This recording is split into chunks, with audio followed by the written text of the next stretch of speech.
Hi everyone. I want to address a fasting related issue I sometimes get when people are following my intermittent fast.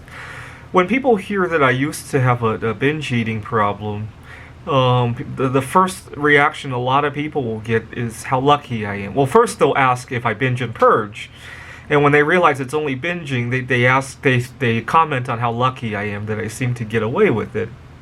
And I want to rebut that in this video. I don't feel lucky at all. See, if I didn't get away with it so easily, I might have been more proactive in doing something about it. Part of the problem with eating problems is how easy it is to get away with it, at least until you can't, right? People who have a drug issue or an alcohol issue or even a nicotine issue, they can't easily integrate that into their everyday environments. But food blends right in, right? At the workplace, in social events. The problem is that when it doesn't blend in, that's when I run into trouble, right?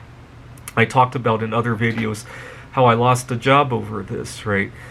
See, if you had a nicotine issue or a drug issue, right, it doesn't interact very well in the workplace, right? And you have to do something. You have to daily think about whether or not it is worth all the interruptions to your everyday life, right?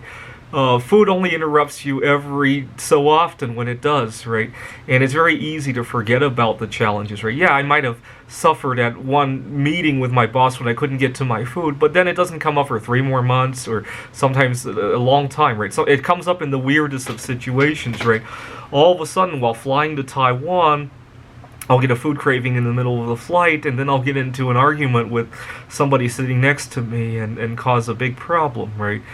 And cause everybody to have anxiety, right? A lot of people don't even like flying to begin with, right? Or I'll get a craving at 2 in the morning and go out and put myself at risk of either safety issues or catching a disease, right? It's only then do you think about, oh my God, I have an eating disorder, right? Everyday life, it blends right in, right? The other problem is that you can't completely quit food, right? Like you can quit a lot of these other addictions, right? So I want to comment that no, I'm not lucky for not getting fat from eating. I'm unlucky for it. And if you're one of those unlucky people, quote unquote unlucky people who get fat, maybe we should rethink about that. If you're one of those quote unquote lucky people who don't get fat no matter what you eat, you got to realize that you're paying for it with other consequences, right? Thanks for watching.